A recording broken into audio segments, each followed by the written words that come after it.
Hi, welcome back to Christine's Home Affairs. I just had this idea to make some chicken and broccoli fritters, so I figured I'd share it with you. So here we go. We're going to use 1 head of broccoli and we're going to chop that up.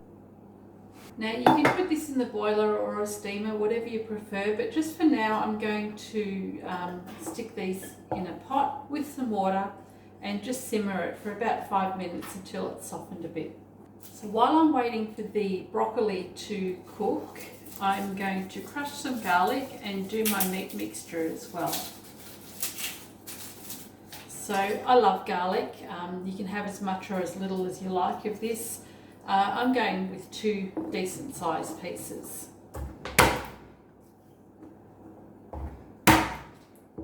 So 2 crushed cloves of garlic.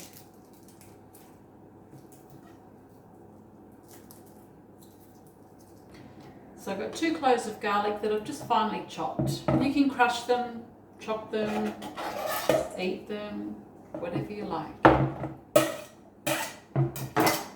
And I think I'll put some mushrooms in this as well. You can put as many veggies in this as you like. I love mushrooms, so I tend to put that in quite a few of my meals.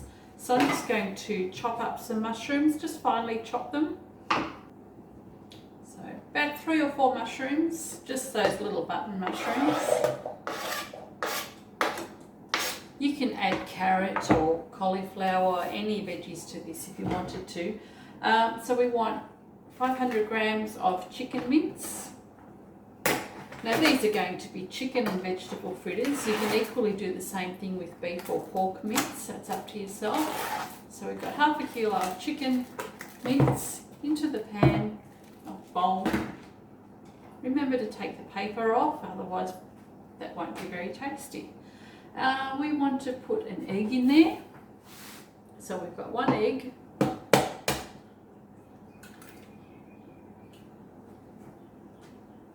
And some psyllium husk. Now, I'm just going to wing it here. I don't actually know what I'm doing yet because I haven't done this before. So I've got an egg, some mushrooms, some chicken mince in here. And the psyllium husk is just to help bind it together because otherwise it'll be quite a wet mixture. So I've got 1, 2, 3 dessert spoons of psyllium. If I find it's too dry, I can always add another egg or a little bit of water, but if it's too wet, I'll put a little bit of psyllium extra in there. If you don't have psyllium husk, you can use flax meal. So this is it, and instead of using breadcrumbs. We want some seasoning. So my favourite seasoning is Vegeta. I've been using this ever since my mum was using it when I was a kid. So just put some Vegeta in there. And this is ready to mix together. So I'm just going to wait for my broccoli to soften a little bit. I'll chop that up really roughly into small pieces and then cool it down and we'll mix the whole lot together. So I may have forgotten a couple of ingredients. We want a small red onion and we also want some grated mozzarella cheese. So I've just gone and grated this. You can use a tasty or a cheddar if you like, but the mozzarella is nice and stringy, so when it's hot and it pulls apart, you'll get nice stringy strands of cheese. So, small red onion, finely chopped. So, finely chopped red onion. It can be a brown if you like. I like the red because it gives a little bit of extra colour to the patties. And we want the grated cheese in there as well. And I'm still waiting for the broccoli to cool down. I've simmered that and it's a little bit soft, so I'm just cooling that down before I add that to this mixture. So I'm going to mix this through, and you really need to get in and do this with your hand. Make sure they're clean. Now you might have noticed that my mixture is quite large. That's because I've gone and doubled it while you weren't watching. I like to do batch cooking, so there's only the 2 of us that live here and occasionally the kids come home.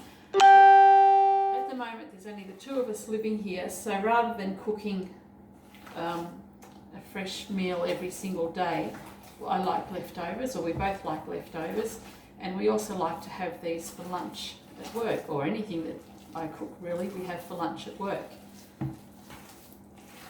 So I always make extra so that we can freeze it. And sometimes you just can't be bothered cooking. So I'm just chopping the broccoli up into small pieces, and I also chop up the stems as well, or the stalks. I like those. I don't see the need to waste it. So into the bowl goes the broccoli with the rest of the mixture, and I'm just going to mix that all through again, and then I'll start forming my little patties. In the meantime, I'm preheating the oven. It's on about 180 or so. I'll probably crank it up when I put these patties in. I've lightly sprayed a baking tray with some olive oil spray, and I'll make these patties, and we're actually going to bake these in the oven rather than frying them in the fry pan. We can do them in the fry pan, but I don't really feel like standing around for the next hour frying patties. So let's mix this together. Now, if you don't like getting your hands dirty, you can always wear rubber gloves. So all we're going to do now with this mixture is just put some in your hand, make them into a ball, and we don't want to have them too big. Well, maybe we do, but in this case we're not. So just fits inside the palm of your hand, and then we'll lay them out flat. Now, I've sprayed my baking paper, as I mentioned earlier, and just lay that flat on the tray and roll them all out. Rightio, we've done about 24 little fritters so far. I've still got a few more to roll out, but if you do a ½ kilo packet, you'll get about 20 to 24 of these. It depends on how thin you make them and also how big you make them as well. But you get a roughly 24 out of them. These ones are probably a little bit thicker than they probably need to be. Give them a spray with olive oil, or whatever other spray you like to use, as long as it's not hairspray.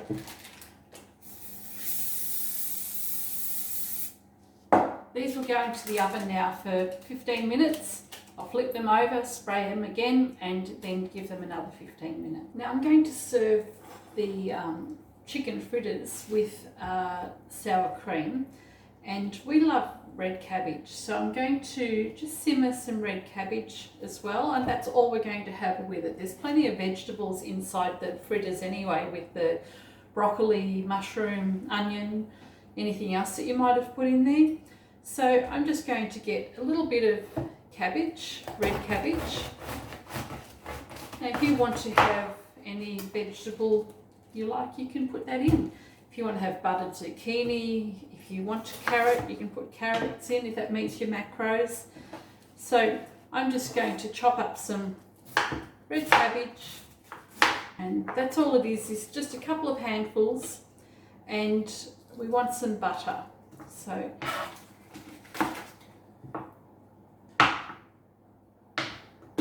just a couple of bits of butter to put in the bottom of the pan, and all we're going to do is simmer this. I don't boil it vigorously or anything like that.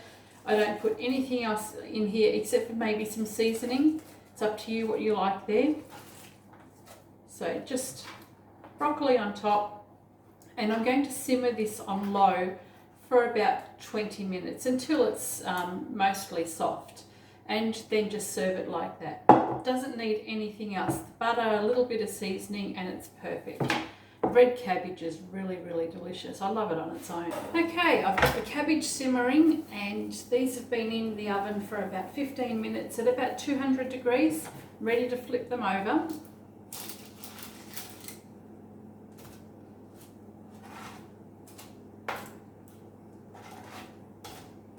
So I flip them over. I'll put these back in the oven for another 15 minutes, and then they'll be ready to serve.